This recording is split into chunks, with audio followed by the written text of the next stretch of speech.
Hi, Mr. Johnson here, and for today's Elements of Art video lesson, we are talking about the element of texture. This is one of my absolute favorite art elements. I go on and on about texture in artworks all the time, so buckle up, because this is a good one, I think.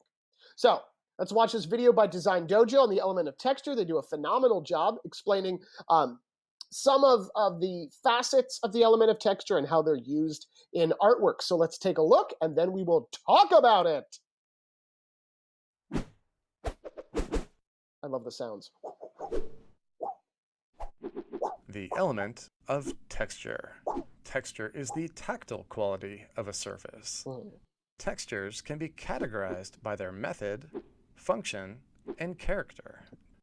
A texture's method refers to how it's created. This can be actual or implied. Actual textures have qualities that one could physically touch, like real fur or real scales.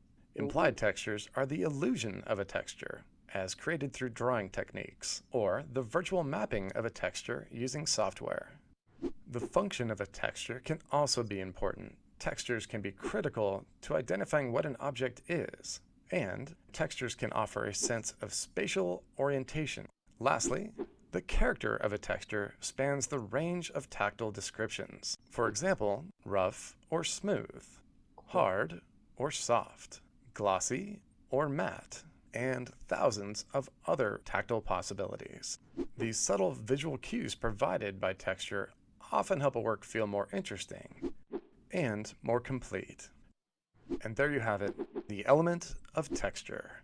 Awesome, right? Texture, so fantastic. So everyone knows what texture is, right? It's a tactile quality. It's what something feels like when you touch it, right? So in artwork, we've got here texture refers to the surface quality in a work of art. We associate textures with the way that things look or feel. Everything has some type of texture. So you know that if you pick anything up, you can feel it, right? And it has a texture to it, whether it's soft or spiky or bumpy or rough or sticky or glossy, whatever that might be. There are a couple different types of texture that we use in artwork, which we'll talk about in just a minute. But I just want to point out some of these drawings here because these are drawn representations of texture. And that's what we're mostly going to be concerned with for a lot of our projects. So for example, this is what a stone wall might look like. And the reason why we include those textures is that gives the viewer a sense of what it might feel like. So even though if you reach out and you touch your computer screen or your phone screen, it's smooth, the drawing underneath it appears bumpy and rocky. So it's not actually that texture, but it gives the impression of that texture. So here are just a bunch of different words that might help describe some different kinds of textures, everything from brittle, clammy, sandy. Just think about when you touch something, what does it feel like? Rubbery? Is it tacky, soft, fluffy, smooth, chalky, grainy, hard or dry, firm, tender, stodgy? It's like a little wet. Gritty, bubbly, waxy, flaky, crumbly, mushy, fibrous. There are endless ways to describe the texture of a subject, what something might feel like. So here are just a few examples I pulled off the internet of great representations of texture. And for this, I want to talk to you about the difference between actual texture and implied texture. So actual texture is the way something really feels. When you touch it, what does it feel like? Implied texture is making something appear to be textured, even if it really is not. So that's what we use often in a drawing or a painting. So most of the time in drawings and paintings, you're looking at implied textures. So here we've got a fuzzy tennis ball, what a hard, even a smooth, glossy 8-ball, a fluffy little squishy ball, a squishy like foam ball. So the fluffy ball, right, Harry, the woven ball has a rougher texture. You've got now drawings at the bottom that this looks rough, this looks slimy or pointy or smooth or hairy. So the difference between actual texture, that physical object, what it feels like, and then implied texture, what you're drawing it to look like. So let's look at some famous examples of paintings that I think use texture in brilliant ways. So this is a painting called The Kiss. Well, there are many paintings with that title. This one was by Francisco Hayes. And this, I think, is all about texture because I want you to look at a few things. First, look at this blue dress that this woman is wearing.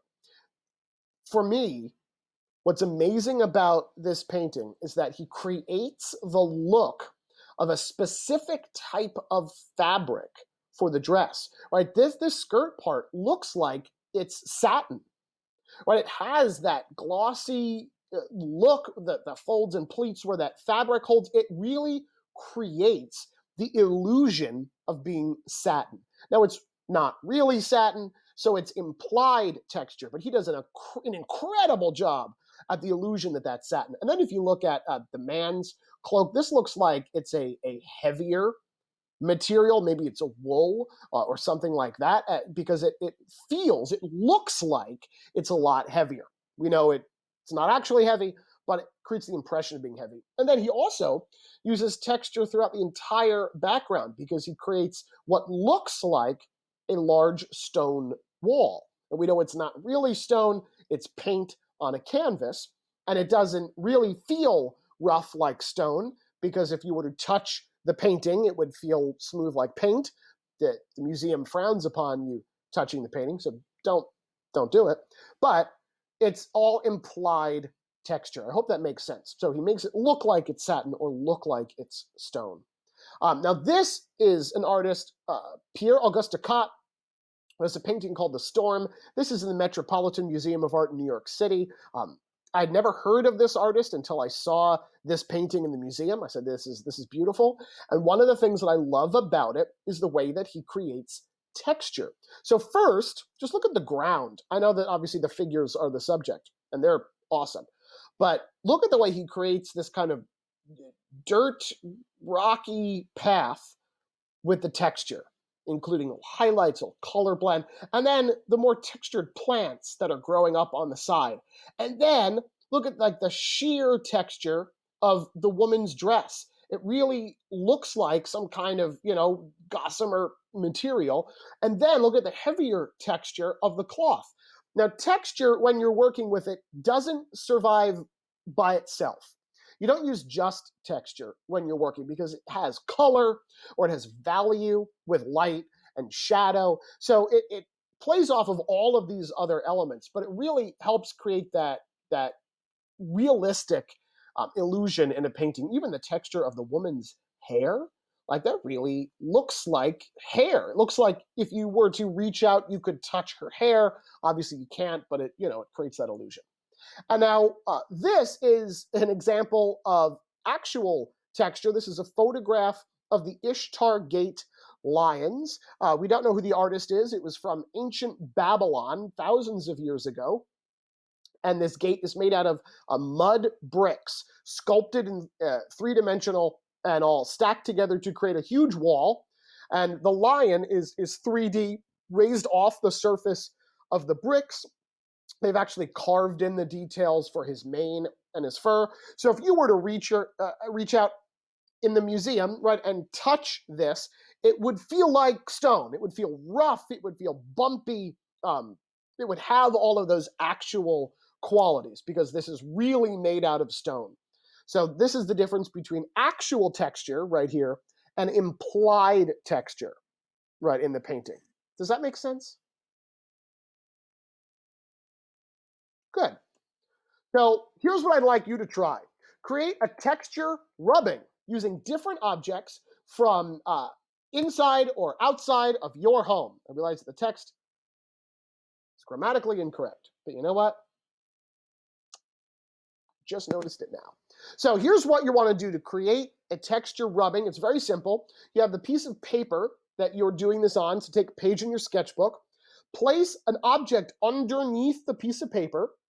All right, put the paper down on top of it, and then rub on the paper above it to create a texture rubbing, and rubbing with a colored pencil or a crayon over the surface, you'll pick up the edges, right, the textures of whatever is underneath. So try to find something around your home that has some texture on it.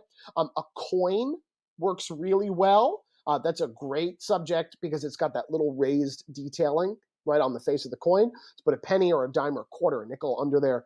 Do that as a rubbing. Look at things like picture frames or little objects. You might find anything around your home that has a slightly 3D texture. Try doing a rubbing of it. You want to repeat that with at least 5 to 6 objects. Now, you can do more if you want. This example on the screen obviously has way more than that, and they've used a lot of different colors. I think it looks really cool. If you don't want to do anything that elaborate, 5 to 6 different objects for textures will be great. You can try things like a leaf or a stone or a brick or any cool objects that you find around the home. So thank you for sticking around for our texture video. I can't wait to see what you make with your texture rubbings. Please make sure that you take a photo and upload that to your digital portfolio. If you have questions, please let me know. I'll see you next time.